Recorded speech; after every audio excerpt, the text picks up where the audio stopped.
Hi guys, it's Joe here. I am here to talk to you today about passion. Duh!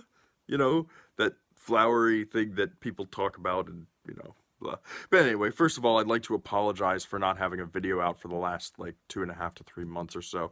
Really sorry about that, guys. Um, but I will be sure to get back to doing these as regularly as possible. Um, in that interim, since I last talked to you guys, I got a new job. I am now running a small startup company in the Bethesda area. It is a internet retailer that sells luxury sheepskin vests, and I'm super excited to go work with them. Yeah, as I may have said, I'm running the company. Not it doesn't belong to me, but I've been selected to essentially take over all of its operations and such. So I'm pretty excited about that, and I'll have more for you on that later. Okay, let's cut to the chase. So there are essentially two main ways, two ways, and one that I'm going to suggest. So three ways that I've heard to essentially three formulas that you can use to explore your passions more in depth. Essentially, it's this idea of developing a mature sense of what your passion is and what direction your life is going to take. And some of us are prodigies, and we know when we're 4 years old. These are like the Jackie Evankos of the world.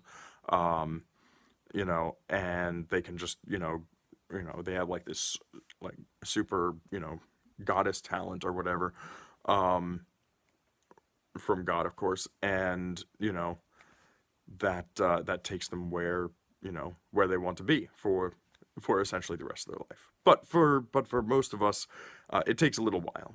I'm 23 years old, and it's taken me quite a while to discover what I'm really passionate about. So anyway, the first way is doing what you like to do. People say if you do what you like to do, you'll be set. You'll have found your passion. But here's the thing: people like to do a lot of different things. And for my part, I'm not bragging here, but I was good at school. You know, um, or sorry, the first one is doing what you're good at.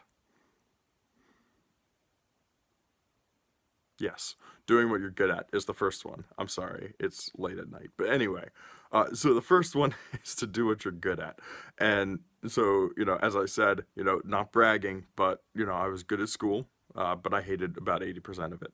I liked the teachers, and I liked some of the projects, and I liked a lot of the outside class activities. But, I was good at school. I graduated in 3 years, got my BA in 3 years. Um, and yeah, and I've been working for the last two. So anyway, um, that being said, you know, doing what we're good at is not necessarily like it is for some people, but it's not for others. Um, for some people, it's a good indicator of what your passion is and what you should be doing for the rest of your life. And for some people like me, it's not. It's just the case, just the way it is. The second is, essentially doing what you love to do in your free time. That they say that's your passion, whatever you do in your free time. But I do a lot of things in my free time. I play on my computer.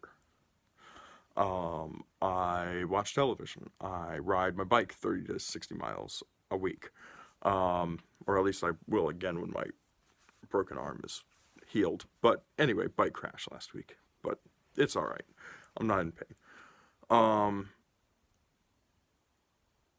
yeah. So anyway, there are a lot of things that I love to do, but I can't really see myself spending my life riding my bike around giving like bike tours or anything. Some people do that and they enjoy it, and I think it would be cool to do it for like one summer, but it's not something that I could see myself doing for the rest of my life. Definitely a passion, but not that mature passion that we're looking for to really carry us through into the future. Um, the third way, the way that I suggest, is to look at your failures. And I know it's odd. And I'm not saying look at your failures and see how much of a failure you are.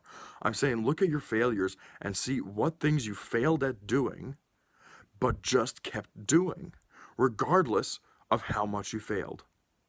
right? See, the things that I've increasingly found myself passionate about are expressing my ideas to other people in the forms of videos, or in writing, or in speech, or, arguing with people on the internet. I did that a lot when I was in high school. All sorts of hot topics that were important to me. I argued with people about them on the internet constantly, right?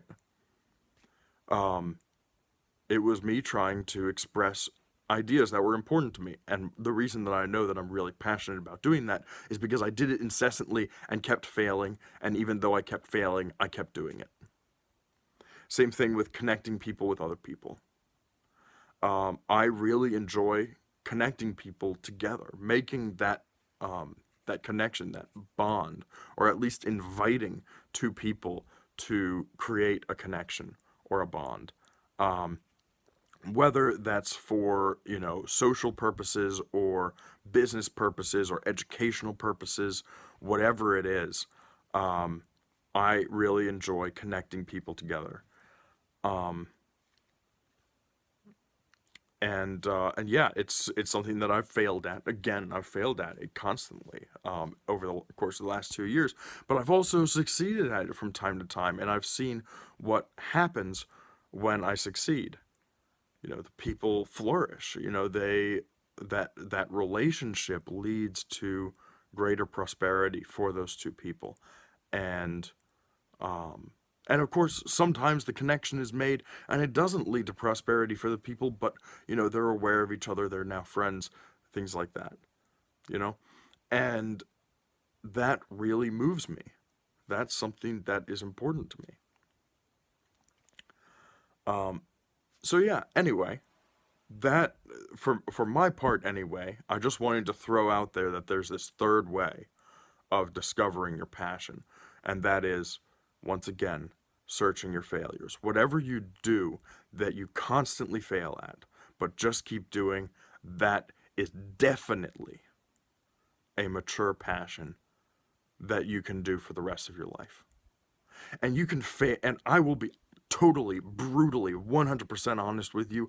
I have heard stories, I have talked to people, um, that have used this method, um, or understand this method when I explain it to them, um, where, they tell me, yeah, I failed at doing this for 20 or 30 years.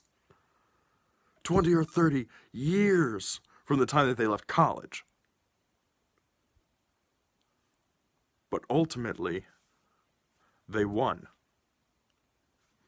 Ultimately, they succeeded. Their successes outweighed their failures over the course of those 20 to 30 years. And in the end, they had a huge breakthrough, which made them healthy, wealthy, and wise. So, I'm just going to leave those thoughts with you for this evening. And yeah, have a good night.